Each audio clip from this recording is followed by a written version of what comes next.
నల్గొండ పట్టణంలోని కతాల్గూడ వినాయక నవరాత్రి ఉత్సవాలను ఘనంగా నిర్వహించుకుంటున్నారు. రామసేన యూత్ ఆధ్వర్యంలో విగ్రహాల వద్ద పూజలను నిర్వహించారు. గణేష్ నవరాత్రి ఉత్సవాల్లో భాగంగా కతాల్గూడ రామసేన యూత్ ఆధ్వర్యంలో ఘనంగా వినాయక నవరాత్రి ఉత్సవాలను నిర్వహించుకున్నారు.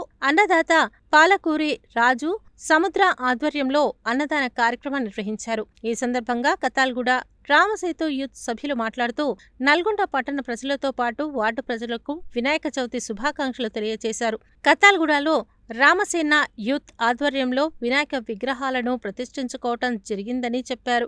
ఈ వినాయక విగ్రహం వద్ద ప్రతినిత్యం వినాయక చవితి వేడుకలను ఘనంగా నిర్వహించుకోవటం జరుగుతుందని తెలిపారు. ప్రజలందరినీ ఆ గణనాథుడు చల్లగా చూడాలని ప్రార్థించారు. ఈ కార్యక్రమంలో పజ్జూరి యాదగిరి, పాలకూరి శ్యామ్, పాలకూరి మహేష్, పాలకూరి రాజు, పజ్జూరి విజయ్, పజ్జూరి రాజు, పజ్జూరి మహేష్, పాలకూరి రమేష్, నాగిరెడ్డి, దండంపల్లి సత్తయ్య, పరశురాములు, పజ్జూరి రమేష్, పాలకూరి మహేష్, పల్లె నరసింహ, పల్లె గోపి, పల్లె శంకర్, పల్లె పవన్ తో పాటు కతాల్గూడ ప్రజలు పాల్గొన్నారు.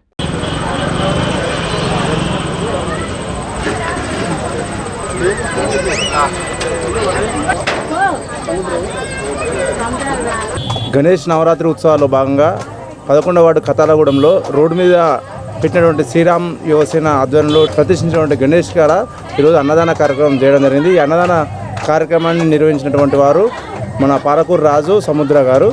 వాళ్ళకు ఆ దేవుడు ఎల్లప్పుడూ చల్లగా చూడాలని కూడా మేము ఆశిస్తున్నాము. అదేవిధంగా ఈ గణేష్ నవరాత్రి ఉత్సవంగా అన్ని ఏరియాల్లో కూడా గణేషుడు అందరికీ కూడా మంచిగా చూడాలని, సుఖ సంతోషంతో ఉండాలని నేను ఆశీర్వదిస్తున్నాను. 11వ వార్డు రామసేన యూత్ ఆధ్వర్యంలో ఈరోజు అన్నదాన కార్యక్రమం జరపబడింది. భక్తులు చాలా వరకు వచ్చి మమ్మల్ని ఆశీర్వదించారు.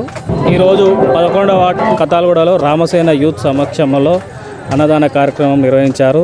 ఈ అన్నదాన కార్యక్రమం చేపట్టిన మన పాలకూరు రాజు గారికి మా తరపున ధన్యవాదాలు తెలుపుతున్నాను.